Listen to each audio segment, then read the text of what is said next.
جو لوگ ایمان لائے اور عمل نیک کیے ان کے لیے خوشحالی اور عمدہ ٹھکانہ ہے۔ عبداللہ ابن مسعود رضی اللہ تعالی عنہ روایت کرتے ہیں آپ صلی اللہ علیہ وسلم نے فرمایا ان اول الناس بی یوم القیامہ اکثرهم علی صلاة، قیامت کے دن سب سے قریب میرے وہ ہوگا جو کثرت سے درود پڑھتا ہے۔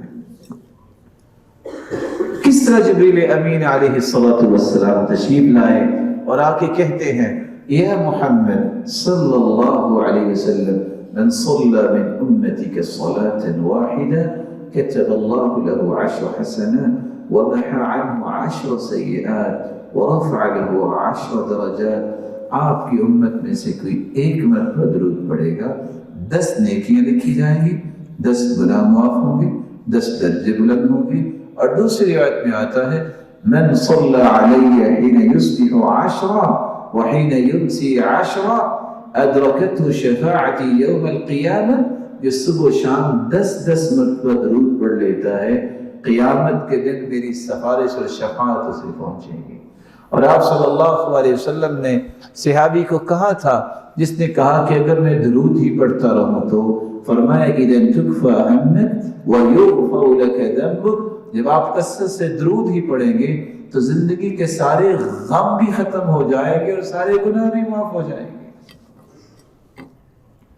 اور جمعے کے دن خصوصاً درود پڑھنے کی تاکید آئی ہے۔ آپ صلی اللہ علیہ وسلم نے فرمایا تھا کہ جمعے کے دن کثرت سے درود پڑھا کریں۔ ربیعہ بن کعب رضی اللہ تعالی عنہ بیان کرتے ہیں کہ میں پانی اور آپ کی ضروریات لے کے آیا وضو کروانے کے لیے، اتیت بوضوئہ وحاجتہ، جب میں نے وضو کروایا تو آپ نے مجھے فرمایا سل،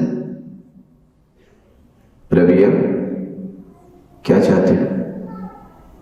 قلت اسألک مرافقتک فی الجنہ، میں نے کہا اللہ کے پیارے محبوب یہ قسمت، یہ نسبت مجھے بڑی پیاری لگتی ہے، جس طرح یہاں میں دنیا میں آپ کا خادم ہوں جنت میں بھی مجھے یہ رفاقت مل جائے۔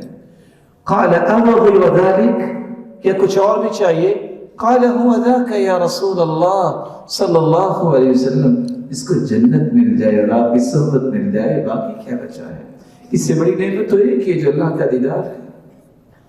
قال فأعني على نفسك بكثرة السجود، ربیعہ اگر تمہاری تمنا یہ سچی ہے تو پھر کثرت سے نوافل پڑھنا، کثرت سے سجدے کرنا، قیامت کے دن تم اسی طرح میرے ساتھ جنت